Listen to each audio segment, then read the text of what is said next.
हाँ 11 बजे से 5 बजे तक का समय मिला हुआ था प्रोटेस्ट करने का, और वहां पर 2:40 पर प्रोटेस्ट खत्म कर दिया गया। मतलब 5 बजे तक भी अपने प्रोटेस्ट को शुरू नहीं रख पाए, जारी नहीं रख पाए। इस बात का क्या मतलब है? या तो लोग जब धरना स्थल पर जाते हैं, प्रोटेस्ट करते हैं, तो पुलिस को जबरन उठाना पड़ता है।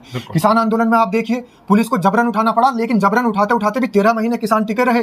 आप पहलवान बेटियों का प्रदर्शन देखिए, यही जमीन थी जंतर मंतर की, यही जगह थी, यही स्थान था, लेकिन उन पहलवान बेटियों को भी उठाने के लिए हमारे देश के खेल मंत्री तक को भी आना पड़ा था। हमारे देश के तमाम खेल मंत्री को अपने प्रतिनिधि वहां भेजने पड़े थे, और प्रतिनिधि भेजने के साथ साथ पूरा डेलीगेशन जो खिलाड़ियों का था वो अपने यहाँ बुलाया, अपने यहाँ बुलाकर उनको लंच पर इन्वाइट किया, डिनर पर इन्वाइट किया। हालांकि मकसद सिर्फ बातचीत के जरिए, चर्चा के जरिए मामले को निपटारा करना था। लेकिन अभिजीत दीपके का जो ये कॉकरोच जनता पार्टी का प्रोटेस्ट था, यहाँ पर कोई तो डेलीगेशन आया ही नहीं। एक वहां के थाने का इंस्पेक्टर भी कोई मांग पत्र लेने के लिए नहीं आया। और वहां पर जो युवा थे, युवाओं के हाथ में एक तख्ती थी, धर्मेंद्र प्रधान इस्तीफा दो, धर्मेंद्र प्रधान इस्तीफा दो, मोदी इस्तीफा दो, किसी के हाथ में कोई तख्ती नहीं थी। राजनाथ सिंह इस्तीफा दो, गृह मंत्री इस्तीफा दो, किसी के हाथ में कोई तख्ती नहीं थी। अमित शाह के खिलाफ कोई तख्ती किसी के हाथ में नहीं थी। भारतीय जनता पार्टी की गलत नीतियों के खिलाफ कोई तख्ती नहीं थी। क्या ये जो पेपर लीक हुए हैं, क्या ये भाजपा का इसमें कहीं जिम्मेदारी नजर नहीं आती? क्या भाजपा की जो सरकार हमारे देश में है, नीट के लिए, एनटीए के लिए, वो जिम्मेदार नहीं है? क्या सिर्फ और सिर्फ सरकार में बैठा एक व्यक्ति जिम्मेदार है? ये सिर्फ और सिर्फ लोगों को बहकाने की राजनीति थी। अब आप कहेंगे कि लोगों को बहकाने की कैसी राजनीति थी, तो सबसे बड़ा आपको मैं प्रमाण बता देता हूं। जेनजी करके आप नौजवानों को बरगलाने की कोशिश करेंगे तो बहकाए में नहीं आएगा। अब मैं आपको 3 बड़ी बात बताता हूँ, खास 3 बातें बताता हूँ, जिससे आप खुद समझ जाएंगे कि आखिर ये कॉकरोच जनता पार्टी का हुआ है क्या। आप सबसे पहले तो ये देखिए कि अभिजीत दीपके जब यहाँ पर प्रोटेस्ट का अनाउंसमेंट कर चुके थे, जब कॉल दे चुके थे, तो फिर वो 24 घंटे पहले यहाँ क्यों नहीं आए? उसी दिन क्यों आते हैं जिस दिन यहाँ पर प्रदर्शन होता है? क्या दिल्ली उन्हें मना कर रही थी कि भाई आने नहीं दिया जाएगा? क्या ट्रेन और प्लेन फ्लाइट ये सब मना कर रही थी कि भाई आने नहीं दिया जाएगा? अरेस्ट कर लेती, बीजेपी बता रहे थे अरेस्ट कर सकती थी। अगर मना कर रहे थे, अरेस्ट कर लेते, तो फिर उसी समय कैसे? सबसे पहली बात तो यह है, अब तक के इतिहास में इतनी जल्दी किसी को परमिशन नहीं मिलती। 24 घंटे का समय होता है, निरीक्षण करते हैं, जांच पड़ताल करते हैं, पूरा लेखा जोखा देखते हैं, पुलिस होती है और लोकल इंटेलिजेंस यूनिट की यानी LIU की टीम वहां पर जाती है। और LIU की टीम को लगाया इसलिए गया है, पुलिस का ही एक विभाग होता है LIU, और LIU सिर्फ यही काम करता है कि कहां पर जनसभा हो रही है, कहां पर जो है एक रैली होने वाली है, कौन से लोग हैं, किस मूवमेंट के मानने वाले हैं, कौन सी आइडियोलॉजी को फॉलो करते हैं, ये क्या करने वाले हैं, कहीं इस देश के लिए भ्रामक तो नहीं हो सकता, कहीं इस देश के लिए खतरा तो नहीं हो सकता। तो तमाम सुरक्षा एजेंसियों के साथ साथ LIU लोकल इंटेलिजेंस यूनिट जो होती है वो यही काम करती है, छानबीन करती है। अब 24 घंटे का भी समय नहीं था, अचानक से अभिजीत दीपके एयरपोर्ट पहुंचे, एयरपोर्ट से ही उन्हें परमिशन दे दी गई, सीधा धरना स्थल पर पहुंच गए, जंतर मंतर पहुंच गए। तो सीधे तौर पर ढिलाई है शासन प्रशासन की कि शासन प्रशासन ने इशारा दिया कि पहुंच जाइए। उसके बाद जब वहां पर हम पहुंचते हैं, हालांकि मैं तो खुद वहां पर रहा हूं, मैं खुद गया था जंतर मंतर पर, ये देखने के लिए गया था कि आखिर ये क्या हुआ है कॉकरोच जनता पार्टी का। इतने मिलियंस फॉलोवर हैं, तो मुझे तो ऐसा लग रहा था कि मुझे कई किलोमीटर दूर पैदल चलना पड़ेगा। भाई जिस तरीके से जन सैलाब दिखाया जा रहा था सोशल मीडिया पर, इंस्टाग्राम पर, तो ऐसा महसूस हो रहा था कि लाखों की संख्या में लोग होंगे। लेकिन मैं आपको एक छोटा सा कंपैरिजन बता रहा हूं। जब 9 अक्टूबर को हम लोग लखनऊ पहुंचे थे, विपिन भाई मेरे साथ में थे और तमाम हमारे स्टाफ के लोग साथ में थे, तो हम जब लोग पहुंचे लखनऊ के अंदर, कांशीराम स्मारक स्थल तक पहुंचने के लिए हमें 14 किलोमीटर पैदल चलना पड़ा था। 7 किलोमीटर इधर से, 7 किलोमीटर उधर से, दोनों साइड से गाड़ियां हमारी बहुत दूर खड़ी हो गई थी। जहां हमने होटल में जहां अपना निवास किया था, रुके थे, वहां से लेकर के कांशीराम स्मारक स्थल तक 7-7.5 किलोमीटर का सफर था। वहां तक ना तो हमें कोई सवारी मिली, ना ही हमें कोई साइकिल रिक्शा वाला मिला, और ना ही पैर रखने को वहां पर कोई जगह थी। इस पूरे 7 किलोमीटर में पूरा नीला ही नीला हुआ था, आसमान नीला चमक रहा था, धरती नीली चमक रही थी, आसपास बोर्ड, बैनर, पोस्टर सब नीले चमक रहे थे, झंडा लिए हुए महिलाएं नीली नीली साड़ियों में दिखाई दे रही थी, नौजवान नीला नीला वहां पर चमक रहा था, नीली पगड़ी लगाए हुए बच्चे वहां चमक रहे थे। अब यहाँ पर अगर हम आ जाते हैं, चलिए वहां पर तो हम ये कह रहे हैं, बहुत सारे लोगों ने कहा कि 9 अक्टूबर को कौन सा जन सैलाब था, तो वो जन सैलाब था 9 अक्टूबर को कि 7 किलोमीटर हमें पैदल चलना पड़ा था, 7.5 किलोमीटर एक साइड से और 7 किलोमीटर एक साइड से। अब हम जंतर मंतर जब पहुंचते हैं, तो जंतर मंतर पर जहां पर धरना स्थल है वहीं पर बैरिकेड्स के पास में हमने अपनी गाड़ी खड़ी करी। देखते हैं कि वहां पर पुलिस प्रशासन और शासन प्रशासन और जो सिक्योरिटी का इंतजाम ज्यादा था, प्रोटेस्टर कम थे। अब प्रोटेस्टर हमने सोचा भाई आने वाले होंगे, लेकिन वहाँ पर सोनम वांगचुक के अलावा ना तो कोई बोलने वाला था, और सोनम वांगचुक के अलावा ना वहाँ पर कोई नेतृत्व करने वाला था। और जिस अभिजीत दीपके को इतना हाइप दी जा रही है, उस अभिजीत दीपके ने ना तो वहाँ 2 शब्द बोले, ना किसी को संबोधन किया। और सबसे बड़ी बात यह है कि मैंने जो वो देखा था जिसमें इनको परमिशन मिली थी, वो लेटर, जो परमिशन लेटर देखा, उसमें सुबह 11 बजे से 5 बजे तक का समय मिला हुआ था प्रोटेस्ट करने का, और वहाँ पर 2:40 पर प्रोटेस्ट खत्म कर दिया गया। मतलब 5 बजे तक भी अपने प्रोटेस्ट को शुरू नहीं रख पाए, जारी नहीं रख पाए। इस बात का क्या मतलब है?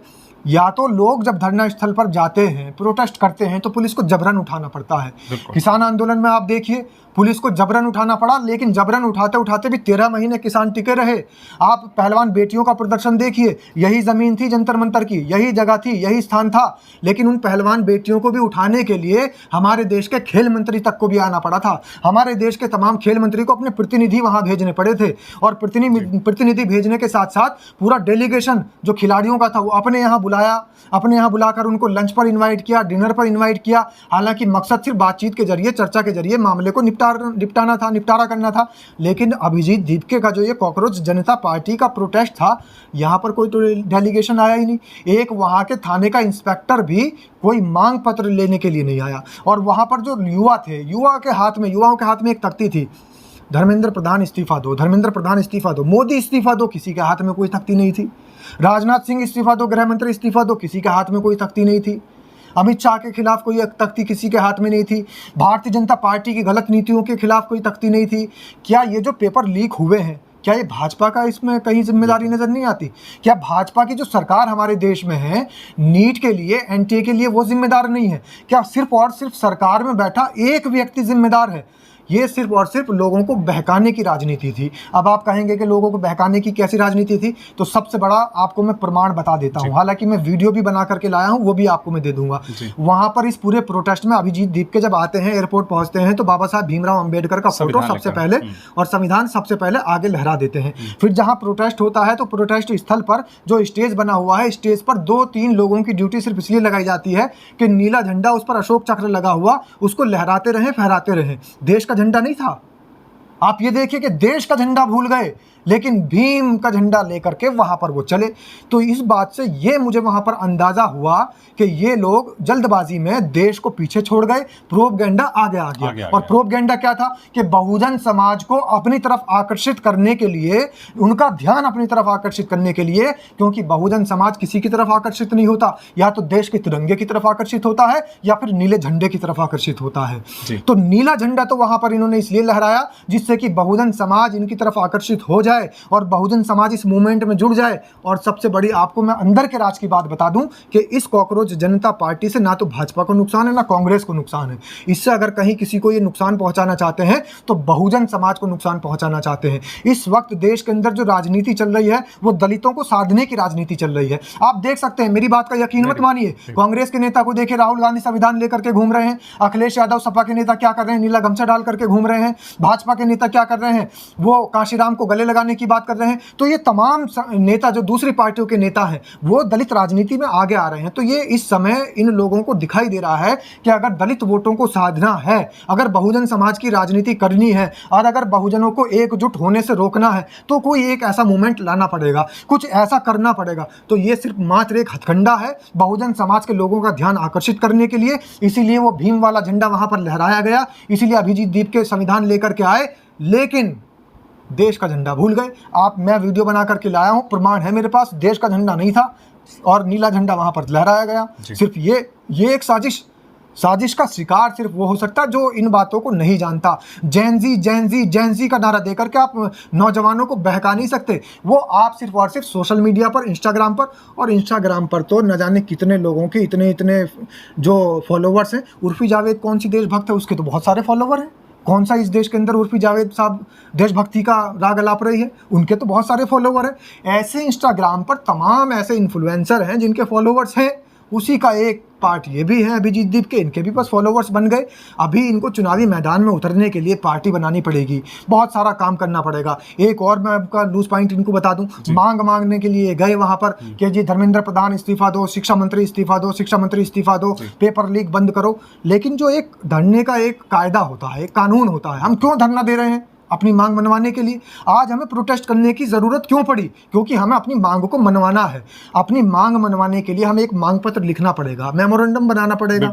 वहाँ पर इनका कोई मेमोरेंडम था ही नहीं, इन्होंने कोई मांग पत्र लिखा ही नहीं। अब जब कोई मांग पत्र आप लिख नहीं रहे हैं, मेमोरेंडम कोई आपके पास में लिखित दस्तावेज में है ही नहीं, अगर वहाँ पर सरकार का डेलीगेशन भी आ जाता है तो क्या साहब आप मौखिक रूप से बातचीत करते रहेंगे? आप हवाई बातें करते रहेंगे? कोई भी कार्य करने के लिए, सरकार को अपनी सूचना देने के लिए आपको लिखित में देना होगा, उस पर स्टैंप लगेगी, कार्रवाई क्या हुई है, उस पर आगे कार्रवाई होगी नहीं होगी, लिया जाएगा मेमोरेंडम, आपसे स्वीकार कर लिया जाएगा, आश्वासन दिया जाएगा, वो बात की बातें हैं। लेकिन आपने तो मेमोरेंडम ही तैयार नहीं किया, आपने तो मांग पत्र नहीं बताया। तो ये तमाम बातें ऐसी हैं जो कॉकरोच जनता पार्टी की पोल पट्टी खोलने के लिए काफ़ी है। और साथ ही जो हैदराबाद के अंदर, जो महाराष्ट्र के पुणे के अंदर, जो लखनऊ के अंदर ये प्रोटेस्टर आपको नजर आ रहे हैं, ये कॉकरोच नहीं है, ये तो सपावा के लोग हैं और ये कांग्रेस के लोग हैं। उत्तर प्रदेश के अंदर सपा के किसके खिलाफ साजिश ऐसी रची है? ये सीधे तौर पर सरकार के खिलाफ मांग उठा रहे हैं। हालांकि कांग्रेस का एक बड़ा जो है देशव्यापी कार्यक्रम चल रहा है नीट को लेकर के। राहुल गांधी से भी नीट के कुछ बच्चे मिलने के लिए पहुंचे थे और राहुल गांधी ने उन बच्चों की जब दुविधा सुनी है, पीड़ा सुनी है, तो वो सोशल मीडिया पर वायरल हुई वो तस्वीरें, वो वीडियोस। तो अब कांग्रेस को दिखाना पड़ेगा कि हम इन बच्चों के लिए उतरे हुए हैं मैदान में। तो इस देश के अंदर पूरा कांग्रेस देशव्यापी एक कार्यक्रम कर रही है, तो कई जगह लोग कॉकरोच का फोटो लेकर के पहुंच जाते हैं। तो वो कार्यक्रम हमें लगते हैं कि कॉकरोच जनता पार्टी के कार्यक्रम है। हालांकि इस मूवमेंट का कहीं से कहीं तक भी कोई वैल्यू नहीं है और कोई औचित्य भी नहीं है। जी, मैं धन्यवाद करूंगा आपका, जो आपने इन तमाम मुद्दों पर हमारे साथ बात करी। बहुत बहुत धन्यवाद सर। जय भीम सर।